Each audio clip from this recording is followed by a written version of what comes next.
तो dear students, आज का हमारा टॉपिक है राल्ड्स लॉ।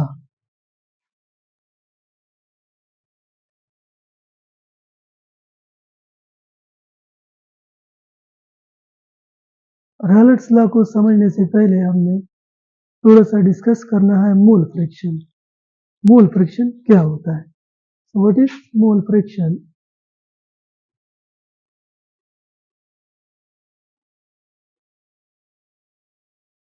जिसे हम x से रिप्रेजेंट करते हैं।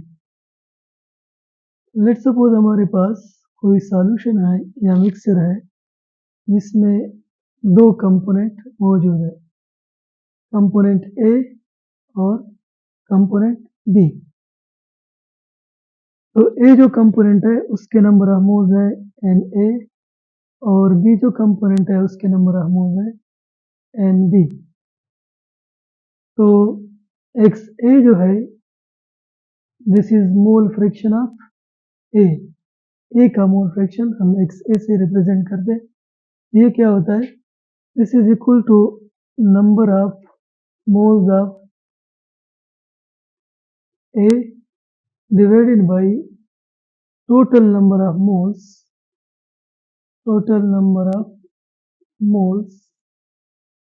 in solution. So this is equal to number of moles of A and A divided by total number of moles, क्योंकि दो कंपोनेंट है तो number of moles Na plus Nb, total number of moles Na plus Nb. This is mole fraction of A. Mole fraction of A क्या होता है? A के number of moles divided by total number of moles in the solution. तो इसी तरह XB this is equal to number of moles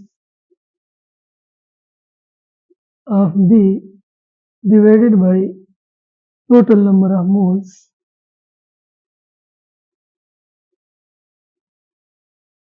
this is equal to NB, B के number of moles divided by total number of moles यानी Na plus Nb।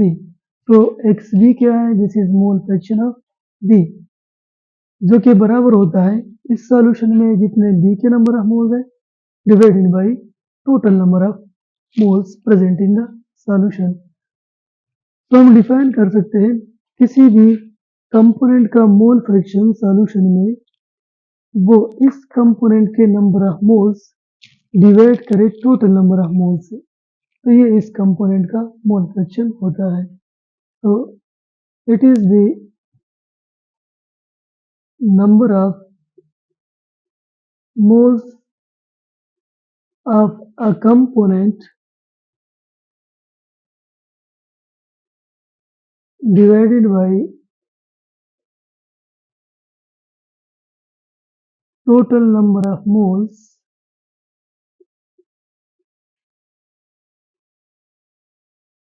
of all components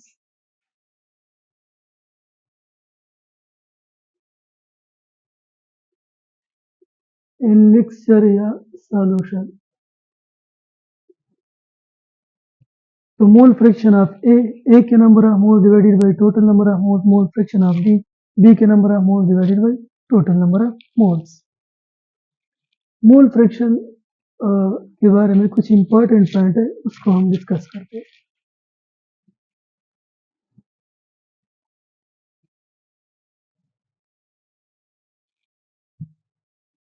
सबसे पहला जो point है वो ये है कि सॉल्यूशन में जितने भी कंपोनेंट्स है, ए है, बी है, सी, जितने भी कंपोनेंट्स है मिक्सचर में, उन सब का जो मोल फ्रैक्शन होता है ना उसका सम वो 1 के बराबर होता है। यानी सम ऑफ मोल फ्रैक्शंस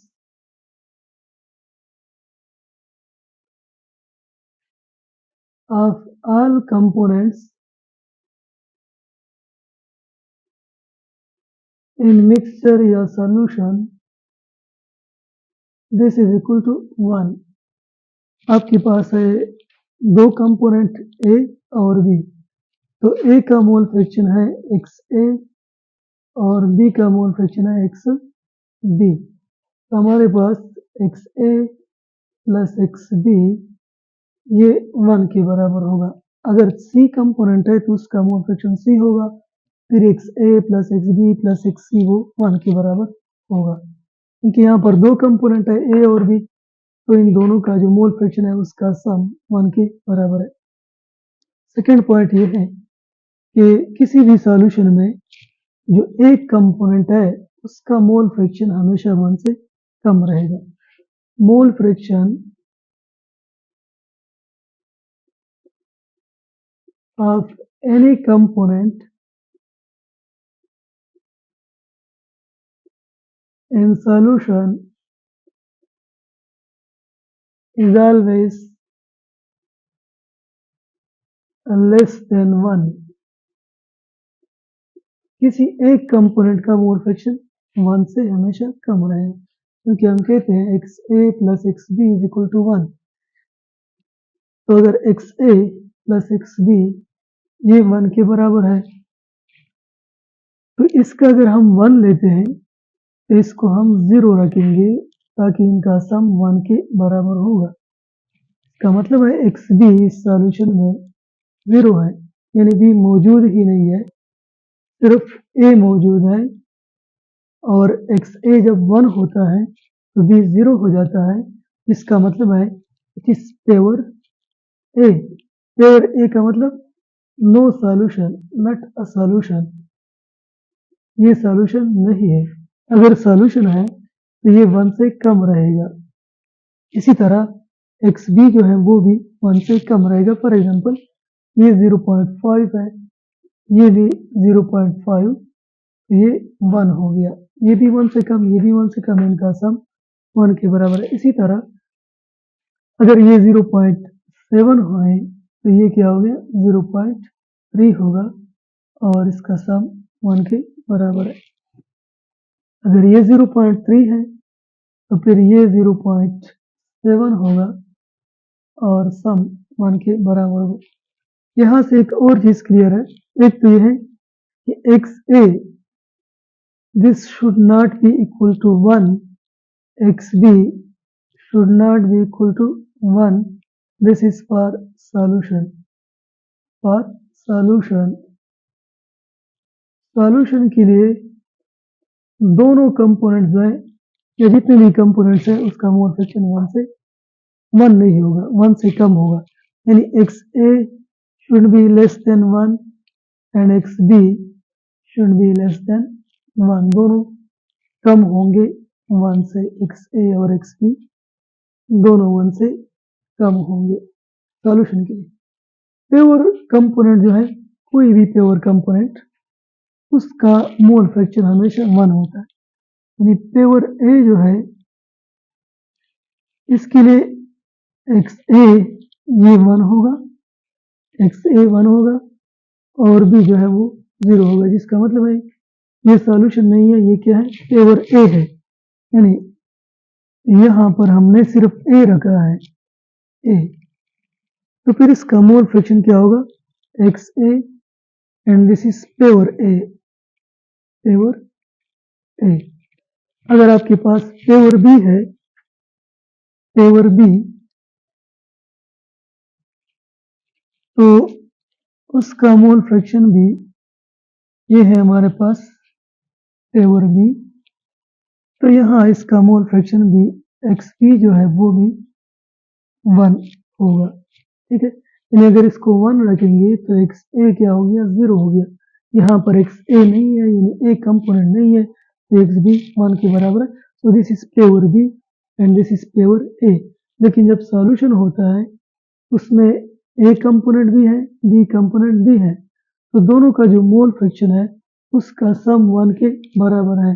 तो ये भी 1 से कम होना चाहिए, ये भी 1 से कम होना चाहिए। ये सॉल्यूशन के लिए होता है। एक और चीज जो इम्पोर्टेंट है मोल फ्रैक्शन के हवाले से, वो ये है कि अगर हम एक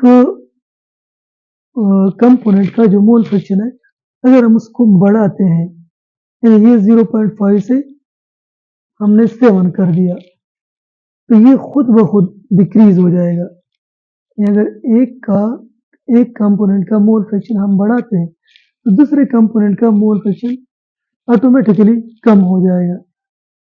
यहाँ तक कि अगर आप ए के नंबर ऑफ मोल्स है बी के नंबर ऑफ मोल्स है, आप ए के नंबर ऑफ मोल्स बढ़ा रहे हैं, बाहर से ए ऐड कर रहे हैं, बी के नंबर ऑफ मोल्स आपके फिक्स है। तो ए के नंबर ऑफ मोल्स जब हम बढ़ाएंगे तो एक्स ए यानी ए का मोल फ्रैक्शन वो बढ़ेगा और बी के नंबर ऑफ मोल्स तो फिक्स है। नंबर ऑफ मोल्स तो बी के फिक्स है, लेकिन फिर भी इसका मोल फ्रैक्शन क्या होगा, डिक्रीज होगा, क्योंकि ए का मोल फ्रैक्शन जो है वो बढ़ गया तो बी का मोल फ्रैक्शन वो ज़रूर कम होगा, क्योंकि दोनों का सम 1 के बराबर होना चाहिए। अगर आप इसको बढ़ाते हैं 0.7 और ये 0.5 रहे तो फिर ये 1 से बढ़ जाता है। लिहाजा बी के नंबर ऑफ मोल्स अगर फिक्स भी हो फिर भी जब ए के नंबर ऑफ मोल्स बढ़ाते हैं तो इससे ए का मोल फ्रैक्शन बढ़ेगा और बी के नंबर ऑफ मोल्स तो फिक्स है, लेकिन बी का मोल फ्रैक्शन कम हो जाएगा ताकि इसका सम हमेशा 1 रहे। यानी एक चीज़ के अगर नंबर ऑफ मोल बढ़ाते हैं और उसके साथ उसका क्या बढ़ता है, मोल फ्रैक्शन बढ़ता है, और दूसरी चीज़ के नंबर ऑफ मोल्स फिक्स हो लेकिन उसका मोल फ्रैक्शन क्या होगा, वो डिक्रीज होगा, क्योंकि मोल फ्रैक्शन का सम वो हमेशा 1 होना चाहिए। इसी तरह अगर एक चीज़ के उसका मोल फ्रैक्शन अगर हम कम करना चाहें, एक चीज़ का मोल फ्रैक्शन हमने कम किया, यहाँ से ए के कुछ नंबर ऑफ मोल्स निकाल दिए तो ए का मोल फ्रैक्शन कम हो गया, यानी एक्स ए कम हो गया तो एक्स बी जो है उसकी वैल्यू बढ़ जाएगी, क्योंकि दोनों का सम हमेशा 1 आना चाहिए। लिहाजा इम्पॉर्टेंट चीज़ ये है मोल फ्रैक्शन के बारे में कि अगर एक चीज़ का मोल फ्रैक्शन हम बढ़ा रहे हैं तो इसका मतलब ये भी है कि दूसरी चीज़ का मोल फ्रैक्शन आप कम कर रहे हैं। इसी तरह अगर एक कंपोनेंट का मोल फ्रैक्शन आप कम कर रहे हैं तो इसका दूसरा मतलब ये है कि दूसरे कंपोनेंट का मोल फ्रैक्शन आप क्या कर रहे हैं, बढ़ा रहे हैं।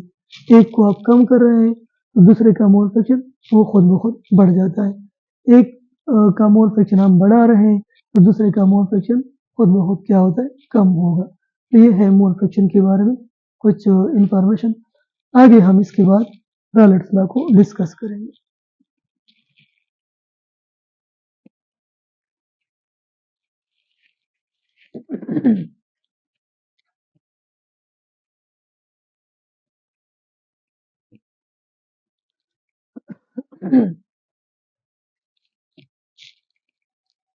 चलिए रॉलेट्स लॉ हम शुरू करते हैं।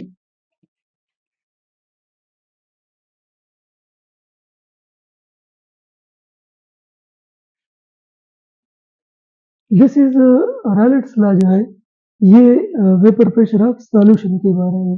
This is about vapour pressure of solution. Solution के वेपर प्रेशर के बारे में रॉलेट्स लॉ है। हमारे पास जो सॉल्यूशन होता है, सॉल्यूशन वो सॉल्यूट और सॉल्वेंट से बना होता है। तो दो तरह के सॉल्यूशन हमारे पास हो सकते हैं। लिक्विड सॉल्यूशन जो है, टाइप 1 सॉल्यूशन जो है, टाइप 1 उसमें सॉल्यूट और सॉल्वेंट दोनों वोलेटाइल होते हैं, यानी ये दोनों वोलेटाइल होंगे। वोलेटाइल का मतलब है ये लिक्विड है दोनों, यानी सॉल्यूट भी लिक्विड है, सॉल्वेंट भी लिक्विड है। वोलेटाइल का मतलब जो वेपर में कन्वर्ट होते हैं, तो लिक्विड वेपर में कन्वर्ट हो सकता है। जो दूसरे तरह का सॉल्यूशन है, टाइप 2 सॉल्यूशन, इसमें सॉल्यूट और सॉल्वेंट उनका स्टेट डिफरेंट होता है। ये होता है नॉन वोलेटाइल। नॉन वोलेटाइल का मतलब जो वेपर में कन्वर्ट नहीं होता, यानी ये सॉलिड है। और ये है वोलेटाइल, यानी ये लिक्विड है। टाइप 2 सॉल्यूशन, इसमें सॉलिड होता है, सॉल्यूट वो सॉलिड होता है, और जो सॉल्वेंट है वो लिक्विड होता है। जैसे शुगर हमारा सॉल्यूट है और सॉल्वेंट हमारा वाटर है, तो ये लिक्विड है और ये सॉलिड है। यहाँ पर दोनों जो है लिक्विड स्टेट में है, दोनों वोलेटाइल हैं। जैसे आपके पास है मेथनॉल, ये लिक्विड है, और वाटर ये भी लिक्विड है। तो ये लिक्विड लिक्विड सॉल्यूशन है और ये सॉलिड लिक्विड सॉल्यूशन है। तो जो रॉलेट्स लॉ है, इन दो तरह के सॉल्यूशन के लिए हमने इसको डिस्कस करना है। पहले हम टाइप 1 सॉल्यूशन को, उसके लिए रॉलेट्स लॉ डिस्कस करते हैं, फिर उसके बाद हम टाइप 2 सॉल्यूशन के लिए रॉलेट्स लॉ को डिस्कस करेंगे।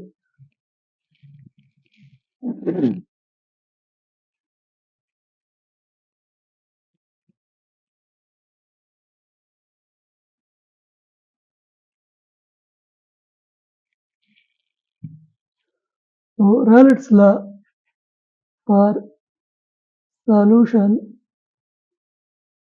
ऑफ volatile solute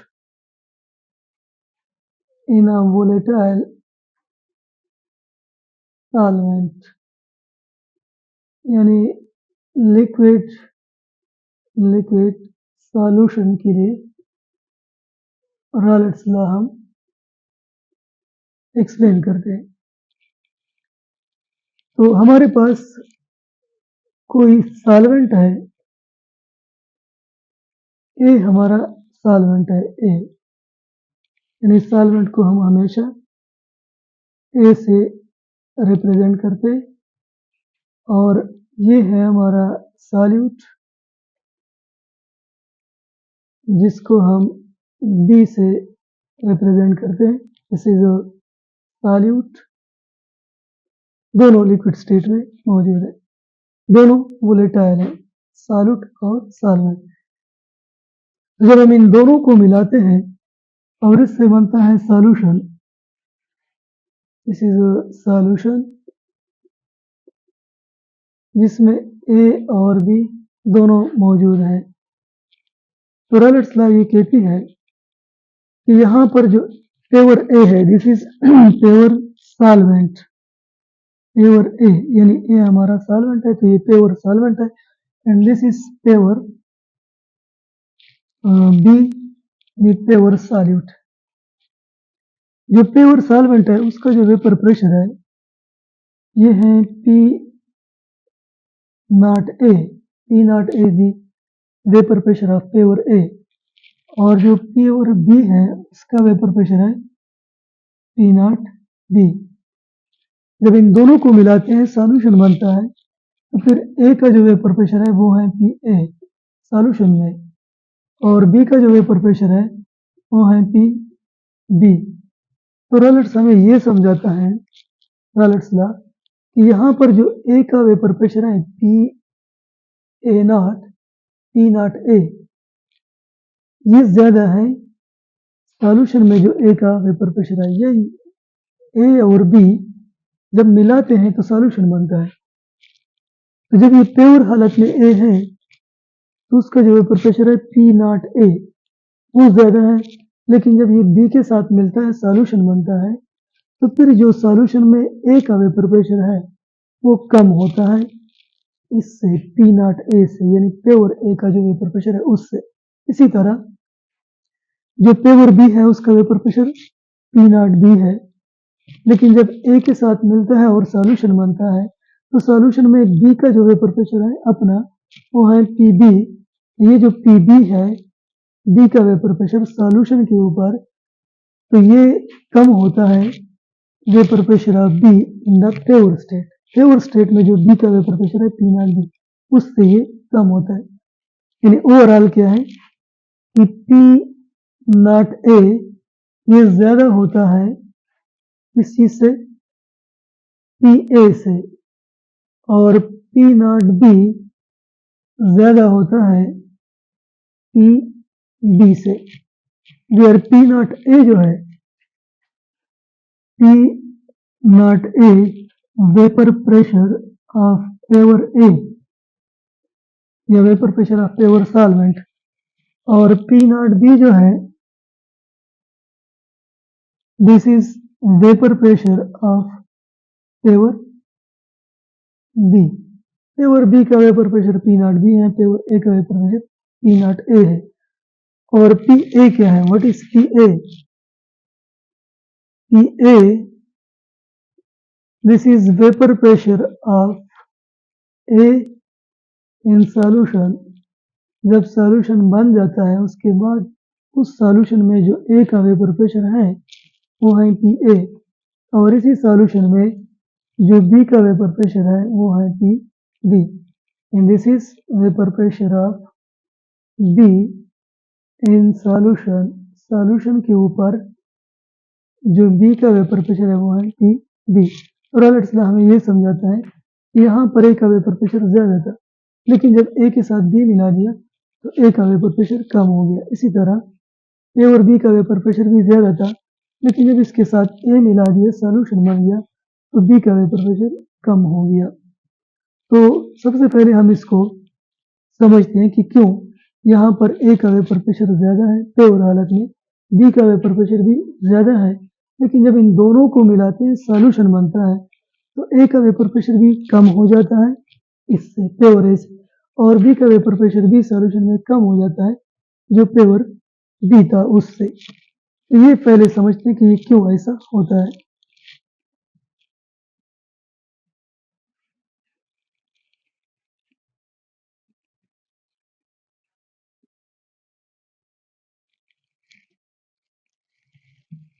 तो इसको समझने के लिए हम इस तरह करते हैं कि जो ए के मॉलिक्यूल है उसको इस सर्कल से रिप्रेजेंट करते हैं, जो बी के मॉलिक्यूल है उसको हम इस तरह से रिप्रेजेंट करते हैं।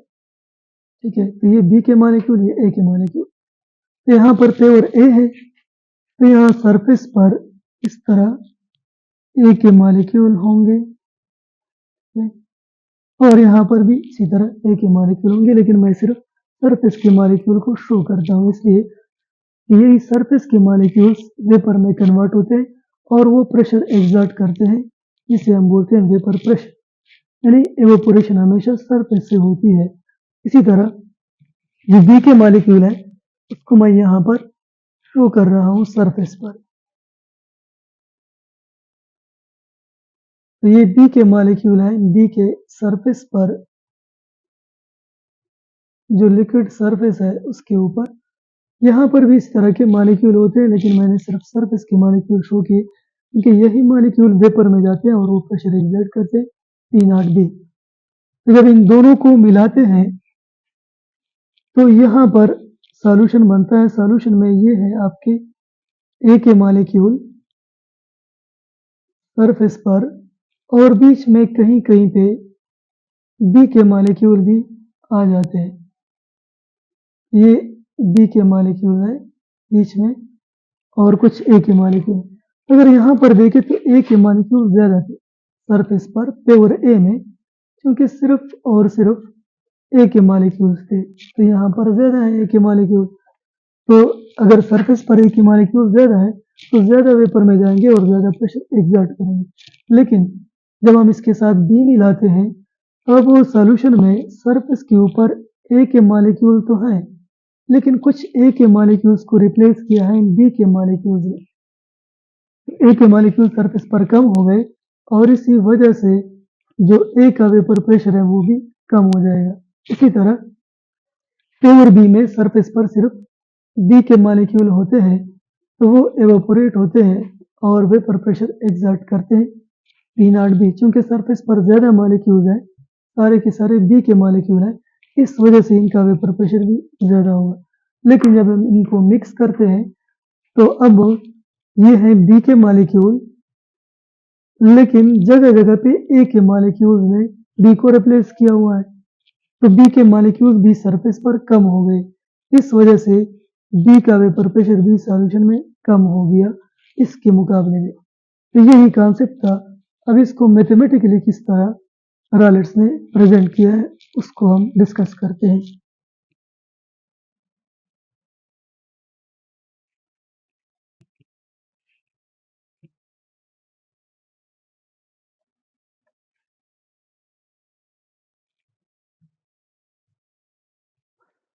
तो फिर से हम, ये है हमारा A, pure A, this is pure A, या पेवर सॉल्वेंट, क्योंकि ए हमारा सॉल्वेंट है, और इसका वेपर प्रेशर है P0A, and this is pure solute यानी बी है, और इसका वेपर प्रेशर है P0B। जब इन दोनों को मिलाते हैं हमारे पास सॉल्यूशन आता है जिसमें ए और बी दोनों मौजूद है। तो यहाँ पर ए का जो वेपर प्रेशर है P A, और जो बी का वेपर प्रेशर है वो है P B। तो रॉलेट्स कहता है कि जो P A है this is directly proportional to XA, where XA is the mole fraction of A in the solution। Solution में A का जो मोल फ्रैक्शन है XA, ठीक है, A का मोल फ्रैक्शन वो जितना ज्यादा होगा उतना ही A का वेपर प्रेशर सॉल्यूशन के ऊपर ज्यादा होगा।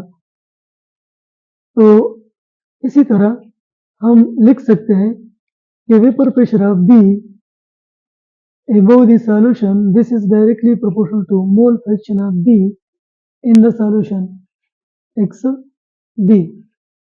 B का वेपर प्रेशर कितना होगा, जितना B का मोल फ्रैक्शन ज्यादा होगा उतना ही B का वेपर प्रेशर सॉल्यूशन में ज्यादा होगा। इसी तरह A का मोल फ्रैक्शन जितना ज्यादा होगा तो A का वेपर प्रेशर भी उतना ही ज्यादा होगा।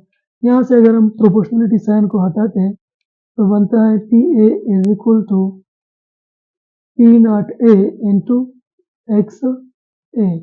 इसी तरह अगर हम इसको हटाते हैं तो P0B is equal to this is PB, PB is equal to P0B into XB। यहाँ पर ये P0A प्रोपोर्शनलिटी कांस्टेंट है और P0B प्रोपोर्शनलिटी कांस्टेंट है, और P0A हमें पता है, P0A क्या है, ये कांस्टेंट है, कांस्टेंट टेम्परेचर पे, क्योंकि ये क्या है, वेपर प्रेशर ऑफ A है, और P0B भी कांस्टेंट है क्योंकि ये वेपर प्रेशर ऑफ B है प्योर स्टेट में, जो कि इसी फिक्स टेम्परेचर पे इसकी फिक्स वैल्यू होती है। तो हम रॉलेट्स लॉ को यहाँ से डिफाइन कर सकते हैं कि vapour pressure of A above the solution is directly proportional to mole fraction of A in the solution। इसी तरह हम कह सकते हैं कि vapour pressure of B above the solution, this is directly proportional to mole fraction of B in the solution। या हम A और B को छोड़ के कोई भी कंपोनेंट हो तो उसका वेपर प्रेशर सॉल्यूशन के ऊपर कितना होगा, जितना सॉल्यूशन में उसका मोल फ्रैक्शन होगा। सो vapour pressure of any component above solution is directly proportional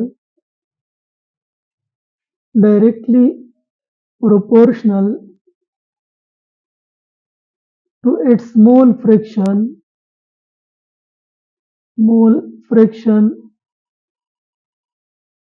in solution। Solution में जितना किसी कंपोनेंट का मोल फ्रैक्शन ज्यादा होगा सॉल्यूशन के ऊपर, उसका वेपर प्रेशर भी उतना ही ज्यादा होगा। ये यहाँ से हमें पता चलता है। अगर हम यहाँ इसको देखें, इस इक्वेशन को या इस वाले को देखें, तो ये हमें बताता है कि ए का जो वेपर प्रेशर है PA, ये बराबर है जितना ए का मोल फ्रैक्शन है सॉल्यूशन में, इसके साथ मल्टीप्लाई करें ए का प्योर हालत में जो वेपर प्रेशर है, यानी vapour pressure of A above the solution, this is equal to mole fraction of A in the solution multiplied by vapor pressure of A in pure state। तो हम लिख सकते हैं कि Rayleigh's law can also be defined as vapor pressure of any component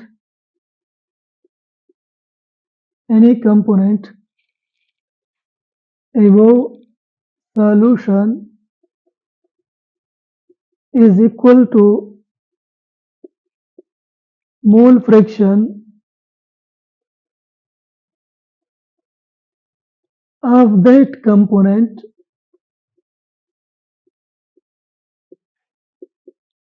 in solution multiplied by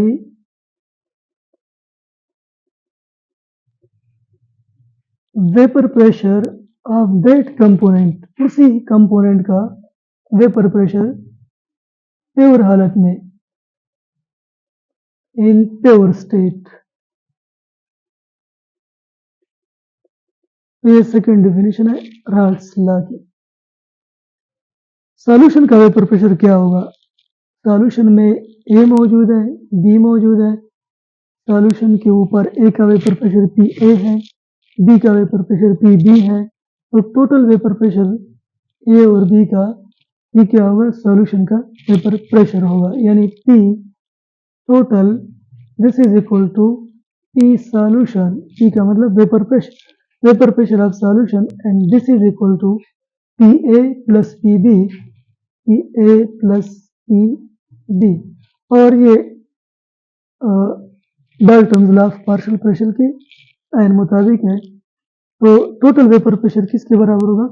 जो individual partial vapour pressure है A का और partial vapour pressure of B, इनको सम करे, इनको जमा करे, तो ये क्या होगा? टोटल वेपर प्रेशर या वेपर प्रेशर ऑफ सॉल्यूशन। ठीक है, इसी इक्वेशन को हम आगे लेकर चलते हैं। तो दिस इज इक्वेशन नंबर 1, इसी को हम आगे प्रोसीड करते हैं।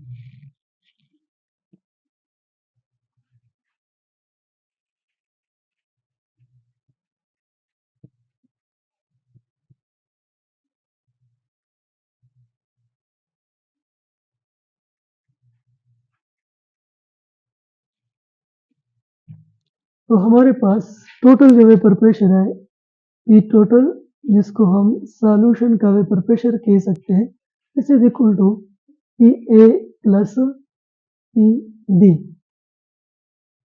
अब हमें पता है, अभी हमने पढ़ा कि पी ए जो है this is equal to P not A into X A, और पी बी जो है ये बराबर है P not B into X B. ये वैल्यूज अगर हम यहाँ पर पुट करें तो पी टोटल या P solution this is equal to P A बराबर है P not A X A plus P B बराबर है P not B X B B. ठीक है, अब हमें पता है किसी भी चीज का जो मोल फ्रैक्शन है यानी एक्स ए, ठीक है, दिस इज इक्वेशन नंबर 2। जो मोल फ्रैक्शन है एक्स ए वो किसके बराबर होता है? ए के number of moles divided by total number of moles, यानी N A plus N B. इस तरह एक्स बी जो है ये बराबर होता है बी के number of moles divided by total number of moles N A plus N B.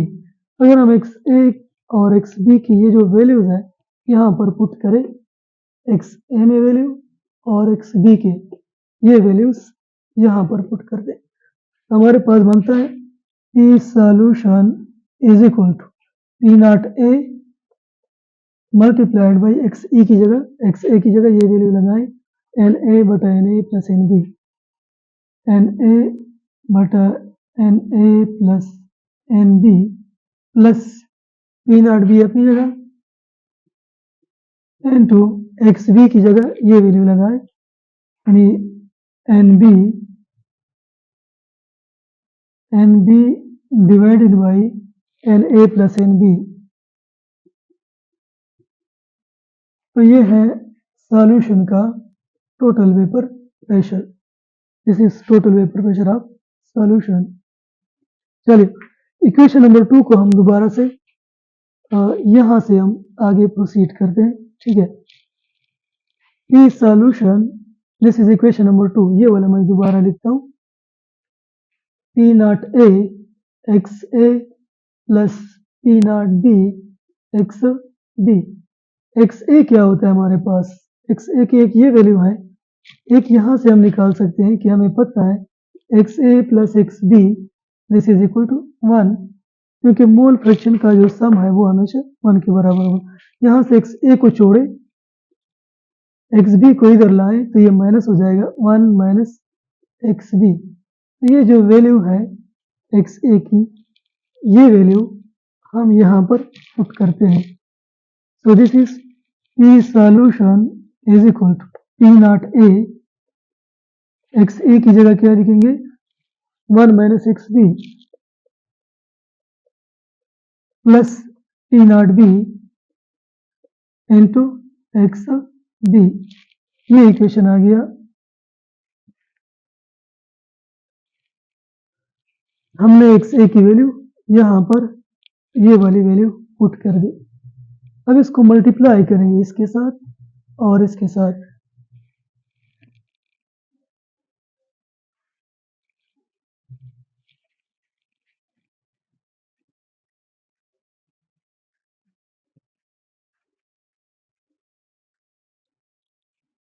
तो सिंपल, अगर हम इसको मल्टीप्लाई करें पी नॉट ए 1 और P not A minus X B, ये बन जाएगा P solution is equal to P not A into 1 P not A minus P not A दरब X B minus P not A X B हो गया और plus P not be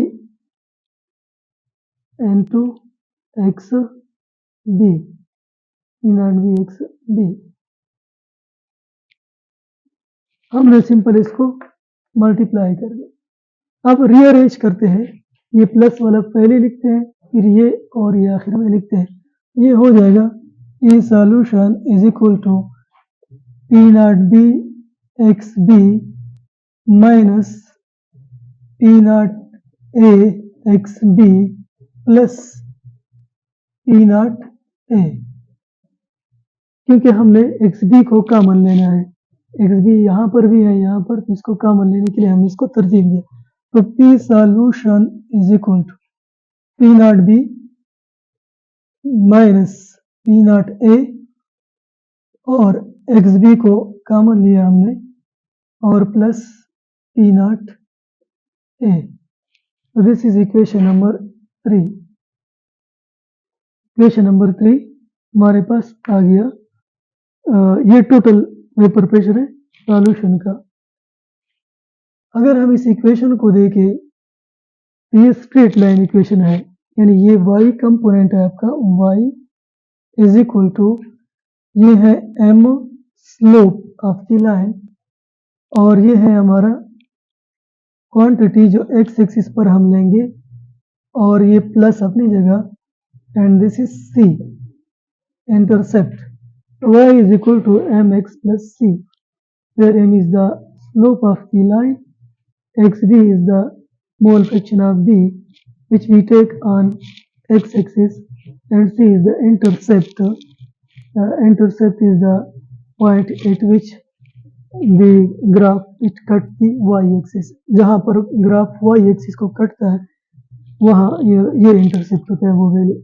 तो ये हमारे पास स्ट्रेट लाइन इक्वेशन। इसका मतलब है अगर हम ग्राफ ड्रा करें, एक तरफ सॉल्यूशन का वेपर प्रेशर, दूसरी तरफ हम मोल फ्रैक्शन बी का लेंगे, तो हमारे पास जो लाइन आएगा स्ट्रेट लाइन, उसका स्लोप ये होगा और उसका इंटरसेप्ट ये रहेगा।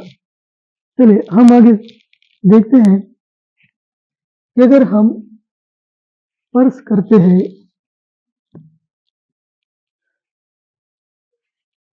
कि एक्स बी जो है हमारा किसी सॉल्यूशन में बी का मोल फ्रैक्शन वो अगर हम 1 मान लेते हैं, ठीक है, फिर तो सॉल्यूशन नहीं हुआ, क्योंकि हमें पता है कि X A plus X B this is equal to 1। आपने इसको 1 लिया तो ये कितना रहेगा 0, क्योंकि इसका सम 1 के बराबर है।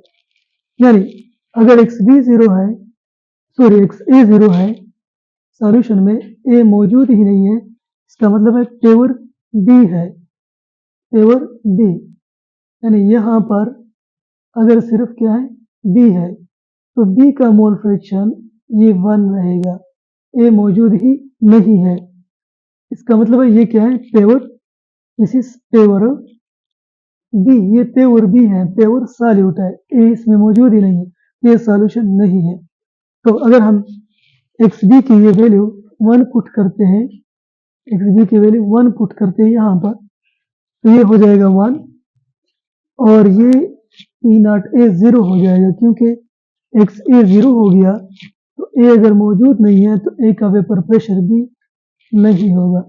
ठीक है, तो पी नॉट ए 0 होगा और ये भी 0 होगा, ये 1 हो गया, तो फिर सॉल्यूशन जो वेपर प्रेशर है, सॉल्यूशन तो नहीं कह सकते, पी, ये क्या हो गया, पी नॉट बी, ठीक है, माइनस ये कितना हो जाएगा 0, ठीक है, क्योंकि ए मौजूद ही नहीं है।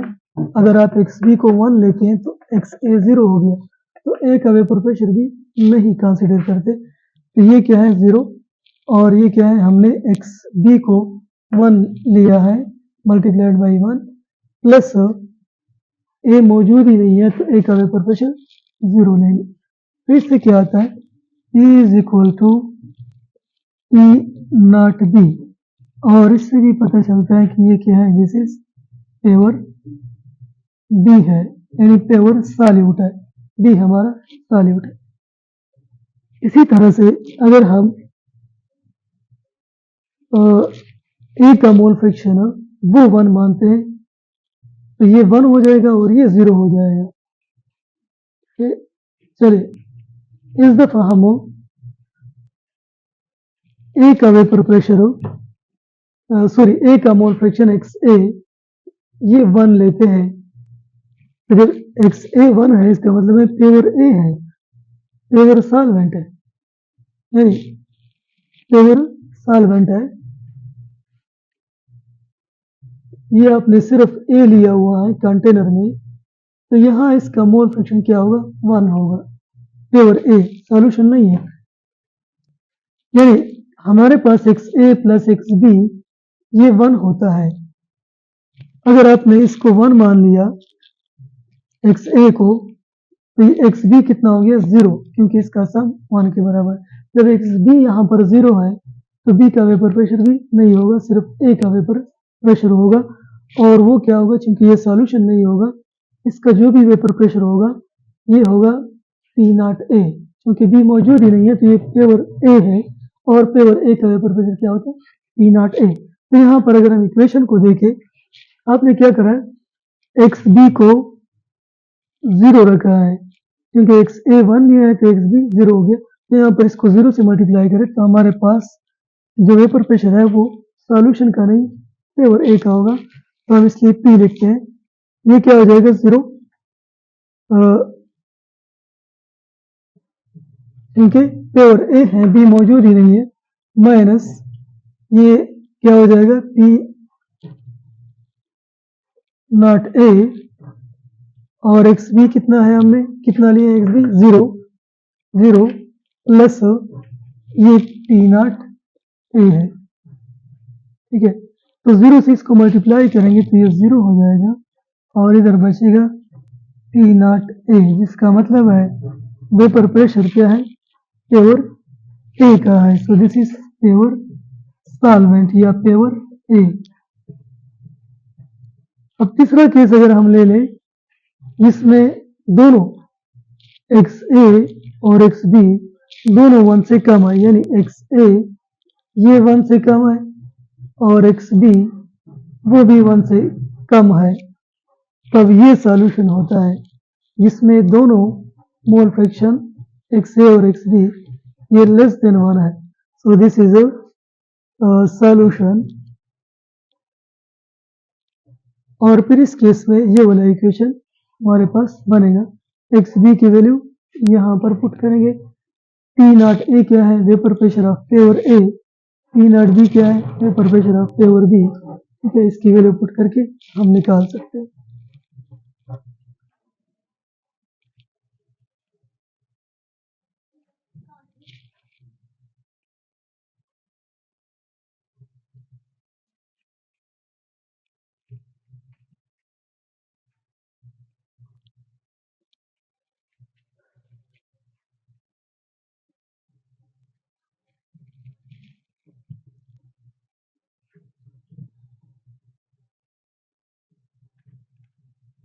अब हम देखते हैं कि जो हमारे पास सॉल्यूशन है, सॉल्यूशन ए बी, इसका ए का मोल फ्रैक्शन है एक्स ए और बी का मोल फ्रैक्शन है एक्स बी। ठीक है, ए और बी दो कंपोनेंट है, ए का मोल फ्रैक्शन है एक्स ए, बी का मोल फ्रैक्शन है एक्स बी। तो जब इसके वेपर्स बनते हैं और ए अपना प्रेशर एग्जर्ट करता है पी ए, ठीक है, और बी का अपना प्रेशर होता है पी बी, ये जो वेपर्स है इनका मोल फ्रैक्शन इस मोल फ्रैक्शन से मुख्तलिफ होता है। यानी लिक्विड स्टेट में जो मोल फ्रैक्शन है वो डिफरेंट है।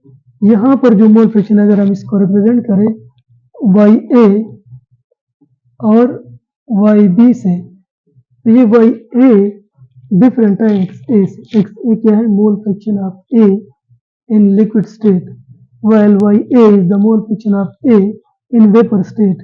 इसी तरह Xb is the mole fraction of B in liquid state, while Yb is the mole fraction of B in the vapor state. So composition of vapors is different from composition of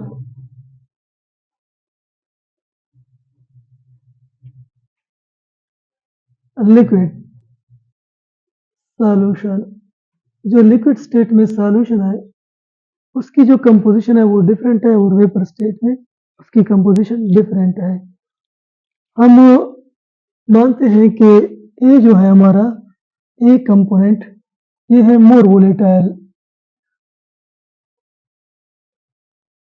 और जो B component है this is less volatile.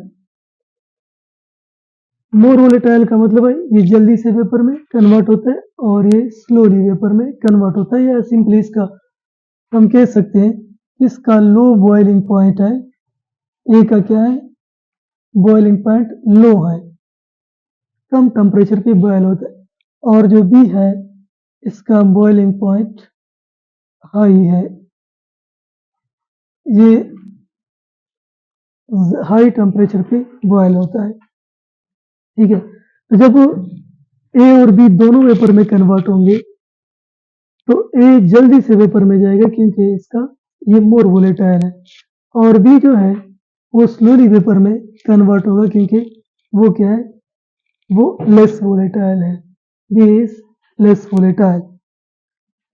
अगर हम यहाँ पर mole fraction मानते हैं x ए, ये है 0.5 और एक्स बी भी 0.5 है, दोनों का मोल फ्रैक्शन क्या है? बराबर हमने मान लिया।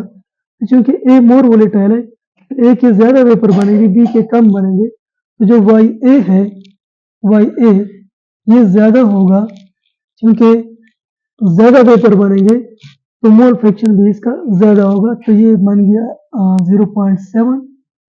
और जो वाई बी है, क्योंकि बी जो है वो लेस वोलेटाइल है, इसके कम वेपर बनेंगे, तो इसका mole fraction B vapour state में कम रहेगा, ये 0.3 हो गया। ठीक है, यानी लिक्विड स्टेट में इसकी कंपोजिशन ऐसी है कि दोनों का मोल फ्रैक्शन बराबर है, जबकि वेपर फेज में कंपोजिशन ऐसी है कि ए का मोल फ्रैक्शन ज्यादा है, बी का मोल फ्रैक्शन कम है। इसका मतलब ये है कि अगर हम बॉयल करेंगे इस तरह के सॉल्यूशन को तो जो वेपर स्टेट में कंपोजिशन है वो डिफरेंट होगा जो लिक्विड स्टेट में कंपोजिशन है उससे। क्यों डिफरेंट होगा? क्योंकि दोनों का बॉइलिंग पॉइंट डिफरेंट है, या दोनों जो है एक मोर वोलेटाइल है दूसरा लेस वोलेटाइल है, तो जो मोर वोलेटाइल है उसके वेपर ज्यादा बनेंगे, जो लेस वोलेटाइल है उसके वेपर कम बनेंगे। तो जब हम इसको बॉयल करेंगे या डिस्टिल करेंगे तो उसके साथ उसका कंपोजिशन जो है वो डिफरेंट होगा लिक्विड स्टेट में और वेपर स्टेट में, इन दोनों की कंपोजिशन उसमें फर्क आएगा, और इस तरह की लिक्विड को हम सेपरेट कर सकते हैं थ्रू डिस्टिलेशन। तो नेक्स्ट हम इसका ग्राफ देखते हैं।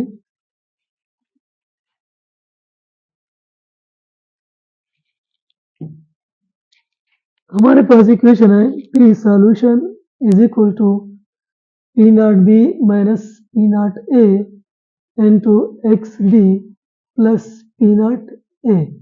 ये हमारा इक्वेशन है। अगर हम इसका ग्राफ देखें तो हमारे पास ये 9 तरह के सॉल्यूशन हम बनाते हैं।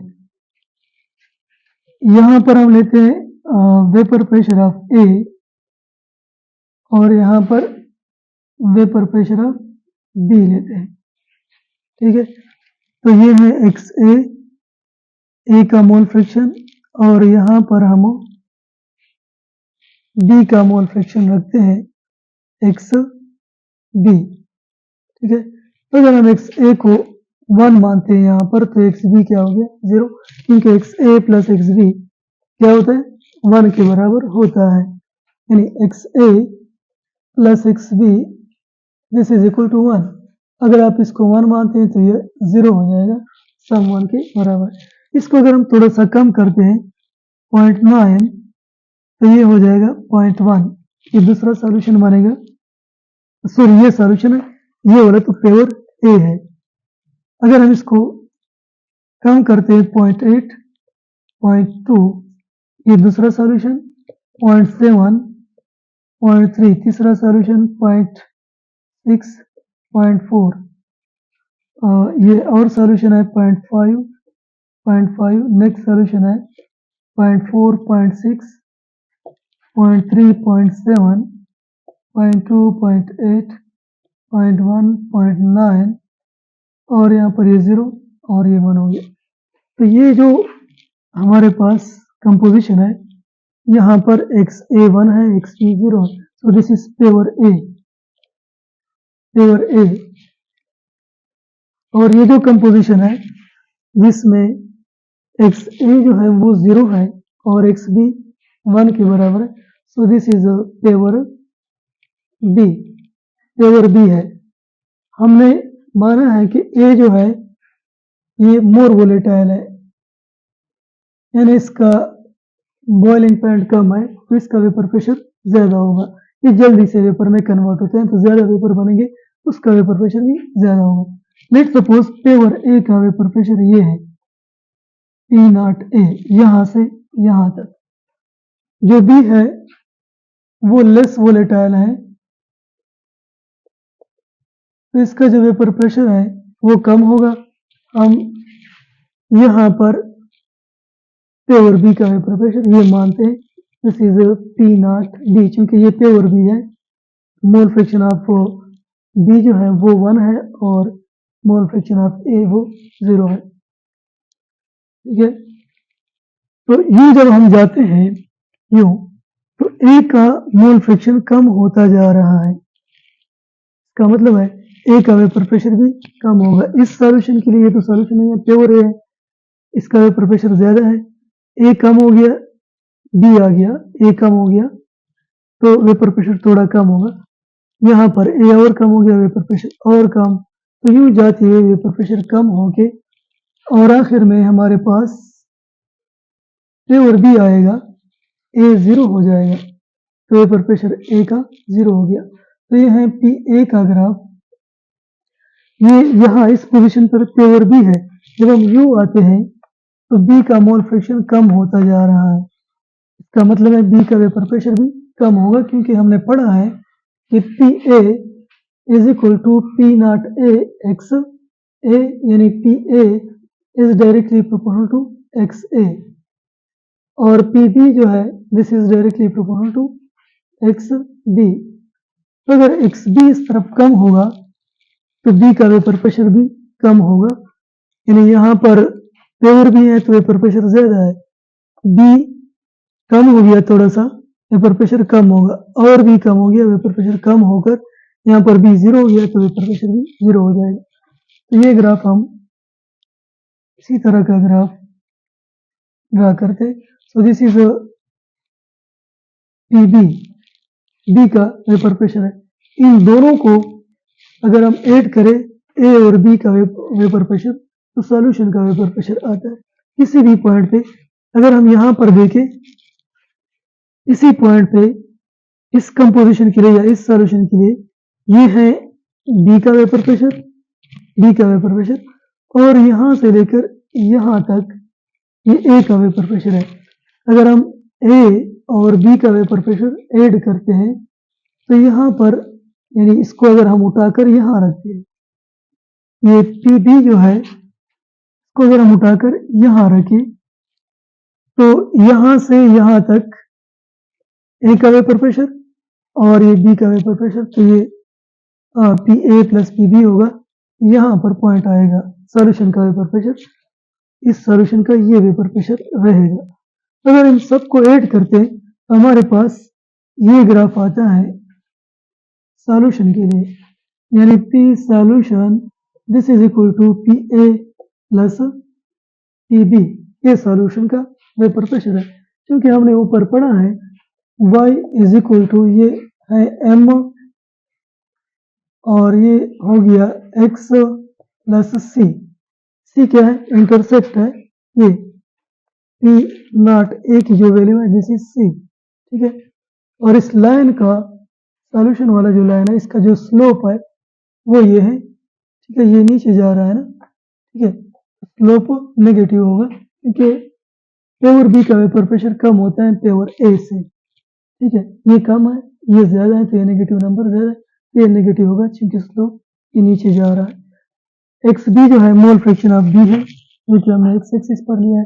पी नॉट ए इंटरसेप्ट है जो ये वाई एक्सिस को काटता है सॉल्यूशन का ग्राफ, ठीक है। तो ये स्ट्रेट लाइन इक्वेशन है ना, ये स्ट्रेट लाइन इक्वेशन है, इसका ग्राफ भी जो है हमारे पास स्ट्रेट आ गया। तो ये टाइप 1 सॉल्यूशन जो था हमारा, जिसमें सॉल्यूट और सॉल्वेंट दोनों क्या थे, लिक्विड स्टेट में थे, दोनों वोलेटाइल थे, उसके लिए हमने रायलेट्स लॉ को डिस्कस किया है।